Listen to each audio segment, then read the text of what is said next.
ಕೊಪ್ಪಳ ಜಿಲ್ಲಾ ಕೊಪ್ಪಳ ತಾಲೂಕು ಮುದ್ದಾಬಳ್ಳಿ ಎಂಬ ಗ್ರಾಮದೊಳಗೆ ಸಪ್ತ ಭಜನೆ ಮಾಡಾಕತ್ತಾರೆ. ಸಪ್ತ ಭಜನೆ ಅಂದ್ರೆ ಏನಂತೀರನ? ಆ ಸಪ್ತ ಭಜನೆ ಯಾಕೆ ಮಾಡ್ತಾರ, ಹೆಂಗ್ ಮಾಡ್ತಾರ, ಅದ್ರ ಉದ್ದೇಶ ಏನು? ಬರ್ರಿ ತಿಳ್ಕೊಂಬರೋಣ. ಈ ಒಂದು ದೇವಸ್ಥಾನದೊಳಗ ಅವರು ಭಜನೆ ಮಾಡೋದನ್ನ ವಿಡಿಯೋ ಮಾಡಕ್ ಹೋಗ್ಬೇಕಂದ್ರ ನಾವು ಕೂಡ ಮಡಿ ಉಡಿಯಿಂದ ಜಳಕ ಮಾಡಿ ಹೋಗ್ಬೇಕ್ರಿ. ನಾವು ಜಳಕ ಮಾಡಿದ್ರು ಕೂಡ ಇಲ್ಲಿ ತಣ್ಣೀರ್ ಸ್ನಾನ ಮಾಡಿ ಹೋಗ್ಬೇಕು.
ನಮಸ್ಕಾರ ಗುರುಗಳ. ನಮಸ್ಕಾರ. ತಮ್ಮ ಹೆಸರಿ? ನಮ್ಮ ಹೆಸರು ಮಹೇಶ್ವರ ಹಿರೇಮಠ. ಹೌದಾ ಸರ್? ಸರ್ ಈಗ ಮುದ್ದಾಬಳ್ಳಿ ಗ್ರಾಮದೊಳಗ ಸಪ್ತ ಭಜನೆ ಅಂತ ಹಚ್ಚಿರಿ. ಹೌದು. ಈ ಸಪ್ತ ಭಜನೆ ಉದ್ದೇಶ ಏನ್ರಿ? ಸಪ್ತಭಜನೆ ಅಂದ್ರೆ ಏನಪ್ಪಾ ಅಂತಂದ್ರೆ 7 ದಿನಗಳ ಕಾಲವಾಗಿ ನಿರಂತರವಾಗಿ ಮಡಿಯುಡಿಯಿಂದ ಸತತವಾಗಿ 24 ಗಂಟೆನೂ ಮಾಡ್ತಕ್ಕಂಥ ಒಂದು ಶಿವನಾಮ ಸ್ಮರಣೆಯ ಭಜನೆಗೆ ಸಪ್ತಭಜನೆ ಅಂತ ಕರಿತಾರೆ. ಇದನ್ನ ಯಾಕೆ ಆಚರಿಸ್ತಾರಪ್ಪ ಅಂದ್ರೆ ಹಿಂದಿನಿಂದ ಹಿರಿಯರು ನಮ್ಗೆ ಹೇಳ್ಕೊಂಡು ಬಂದಿರ್ತಕ್ಕಂಥದ್ದು ಏನಪ್ಪಾ ಅಂದ್ರೆ ಈ ಮಳೆಯ ಈಗ 2012ರಲ್ಲಿ ಈ ಥರ ಆಗಿತ್ತು. ಅವಾಗೆಲ್ಲ ಮಳೆ ಲೇಟ್ ಆದ ಕಾರಣ ಇದೇ ಥರ ಸಪ್ತಭಜನೆ ಕಾರ್ಯಕ್ರಮ ಹಚ್ಚಿದ್ವಿ. ಭಜನೆ ಮುಕ್ತಾಯ ಆಗೋದ್ರೊಳಗೆ ಮಳೆ ಹೇರಳವಾಗಿ ಬಂದಿತ್ತು. ಅದೇ ಥರ ಈ ಥರ ಮಳೆ ವಿಳಂಬ ಆದ ಕಾರಣ ಗ್ರಾಮದ ಗುರು ಹಿರಿಯರೆಲ್ಲರೂ ಸೇರಿ ಈ ಥರ ಒಂದು ಕಾರ್ಯಕ್ರಮ ಮಾಡಿ ಅಂತ ಯುವಕರಿಗೆ ಮಾರ್ಗದರ್ಶನ ಕೊಟ್ಟ ನಾವು ಎಲ್ಲ ಯುವಕರನ್ನ ಒಂದು ಸಭೆ ಕರೆದು ಒಂದು ಸಭೆ ಮಾಡಿ ನಾವು ಇದನ್ನು ಮಾಡಿ ಇದನ್ನು ಒಂದು ದಿನ ನೀವು ಮುಕ್ತಾಯ ಮಾಡೋದು ನಿರ್ಧಾರ ಮಾಡಿ ಪ್ರಾರಂಭ ಮಾಡಿದ್ದೇವೆ. ಗುರುಗಳ ಈಗ 2012 ನೀವು ಮಳೆ ಇಲ್ಲ ಅಂತಂದ್ರೆ ಅವಾಗ ಈ ತರ ಭಜನೆ ಮಾಡಿದ್ರಿ, ಅವಾಗ ಮಳೆ ಬಂದತ್ತನ್ರಿ? ಹೌದು, ನೀವು ಕೇಳಿದ ಕ್ವಶನ್ ತುಂಬ ಕರೆಕ್ಟ್ ಇದೆ. ಏನಪ್ಪ ಅಂದರೆ 2012ರಲ್ಲಿ ಮಳೆ ಒಂದು ಸಪ್ತಭಜನೆ ಮಾಡಿದಾಗ 7 ದಿನಗಳ ಕಾಲ ಹಚ್ಚಿದಾಗ ನಮಗೆ ಅದೇ ವಾರದಲ್ಲಿ 3 ಸತಿ ಮಳೆ ಬಂದಿತ್ತು. ಆಮೇಲೆ ಕೊನೆಯ ದಿನ ಮುಕ್ತಾಯ ದಿನ ಅತ್ಯಂತ ಹೇರಳವಾಗಿ ಮಳೆ ಬಂತು. ಆ ಉದ್ದೇಶದಿಂದ ಈ ಒಂದು ಕಾರ್ಯಕ್ರಮ ಈ ಮಳೆ ವಿಳಂಬದ ಕಾರಣ ಗ್ರಾಮದ ಹಿರಿಯರೆಲ್ಲರೂ ಹೇಳೋದಕ್ಕೆ ಈ ಕಾರ್ಯಕ್ರಮವನ್ನು ಎಲ್ಲ ಯುವಕರ ಒಂದು ಸಮೂಹ ಕರ್ಕೊಂಡು ನಾವು ಈ ಕಾರ್ಯಕ್ರಮವನ್ನು ಮಾಡ್ತಾ ಇದ್ದೀವಿ. ಸರ್, ಇನ್ನೊಂದು ವಿಷಯ ಕೇಳಿದೆ, ಈ ಸಪ್ತಭಜನೆ ಮಾಡಾಕ ಬೇರೆ ಬೇರೆ ಊರನ್ನ ಈ ಊರಿಗೆ ಬರ್ತಾರೆ, ಹೌದಲ್ರಿ? ಹೌದು, ಯಾಕಂದ್ರೆ ಈ ಸಪ್ತಭಜನೆ ಅಂದ್ರೆ ಅದು ಇಡೀ ಲೋಕದ ಕಲ್ಯಾಣಕ್ಕಾಗಿ ಮಾಡ್ತಾರೆ. ಅದು ನಮ್ಮೂರು ನಿಮ್ಮೂರು ಅಂತ ಯಾವುದೇ ಒಂದು ಸೀಮಿತ ಇರಲ್ಲ. ಈ ಜಗತ್ತಿಗೆ ಮಳೆ ಇಲ್ಲ, ಜಗತ್ತಿಗೆ ಏನಪ್ಪ ಅಂದ್ರೆ ಈಗ ಮಳೆ ಯಾಕೆ ಹೇಳ್ತಾರೆ, ರೈತರು ಒಕ್ಕಲಿಗೆ ಒಕ್ಕಲಿದ್ರೆ ಬಿತ್ತಬಹುದು ಜನ ಒಂದು ಶಾಸ್ತ್ರ ಇದೆ.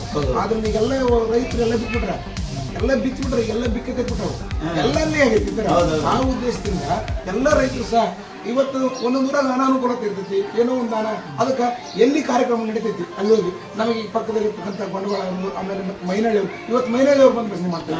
ಅದರಂತಾಗ ಪಕ್ಕದ ಊರವರು ಅವ್ರು ಎಲ್ಲಿ ಶಿವನಾಮ ಸ್ಮರಣೆ ಒಂದು ಸಪ್ತಭಜನೆ ಎಲ್ಲಿರ್ತ ಅಲ್ಲಿ ಬಂದು ಮಾಡ್ತಾರೆ. ನಾವು ಇದೇ ಥರ ಒಂದು ಮಾಡಿ ಬರ್ಬೋದು. ಆಮೇಲೆ ಅದರ ಈಗ ನೀವು ಭಜನೆ ಮಾಡೋದ್ರಿಂದ ಇಡೀ ಜಗತ್ತಿಗೆ ಒಳ್ಳೇದಾಗಲಿ ಅಂತಂದು ಬಯಸ್ತಾರಲ್ಲ, ಅದು ನಿಮ್ಮೂರು ದೊಡ್ಡ ಗುಣ ನೋಡ್ರಿ ಸರ್. ಅದು ನಮ್ಮ ನಿಮ್ಮ ಅಂತಂದ್ರೆ ಎಲ್ಲ ಪರಮಾತ್ಮ ರೈತರಿಗೆ ಒಳ್ಳೇದಾಗತ್ತಂದ್ರೆ ರೈತನ ಕರೆ ಜಗವೆಲ್ಲ ಸಕ್ಕರೆ. ಆ ಉದ್ದೇಶದಿಂದ ರೈತರಿಗೆ ಒಳ್ಳೇದಂತಂದ್ರೆ ಇಡೀ ನಾಡಿಗೆಲ್ಲ ಒಳ್ಳೇದಂತ. ಆ ಉದ್ದೇಶದಿಂದ ಈ ಒಂದು ಮಳೆ ಬರಲಿ ಅನ್ನೋ ಉದ್ದೇಶದಿಂದನೇ ಈ ಸಪ್ತಭಜನೆ ಕಾರ್ಯಕ್ರಮ ಮಾಡ್ತೀವಿ. ಎಲ್ಲ ಯುವಕರು ಮಾಡತಕ್ಕಂಥ ಶ್ರಮಕ್ಕೆ ಆ ಪರಮಾತ್ಮ ಆ ಪರಮೇಶ್ವರ ತನ್ನ ಜಡೆಯಿಂದ ಆ ಗಂಗೆಯನ್ನು ಕೊಟ್ಟು ಭೂಮಿಗೆಲ್ಲ ತಂಪರಬಿಟ್ರೆ ಅದಕ್ಕಿಂತ ಸಂತೋಷವಾದ ವಿಚಾರ ಇನ್ನೇನಿಲ್ಲ ಅಂತ ಹೇಳ್ತಾರೆ. ನೋಡಿದ್ರೆ ಸ್ನೇಹಿತರೆ, ಇವತ್ತು ಇಡೀ ಜಗತ್ತಿಗೆ ಒಳ್ಳೇದಾಗಲಿ ಅಂತಂದೇಳಿ ಶಿವನ ನಾಮ ಬಯಸಕ್ಕಂತಾರೆ.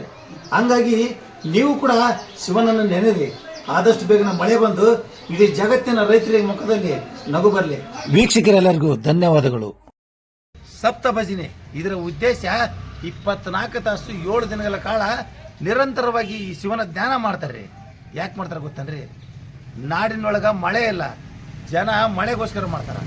ನಮ್ಮ ರೈತರು ಮಳೆ ಬರಲಿ ಅಂತ ಮಾಡ್ತಾರ. ಅಪ್ಪ ಮಳೆರಾಯ ಎಲ್ಲಿದೆಯಾ? ಆದಷ್ಟು ಬೇಗನೆ ತೆರೆಗಿಳಿದ ಬಾ, ಜನ ನಿನ್ನ ಧ್ಯಾನ ಮಾಡಕತ್ತಾರ. ನಾಡಿನ ಸಮಸ್ತ ಜನರೆಲ್ಲರೂ ಶಿವನ ಧ್ಯಾನ ಮಾಡಿ ಆದಷ್ಟು ಬೇಗ ಮಳೆರಾಯ ಬರುತ್ತಾನೆ.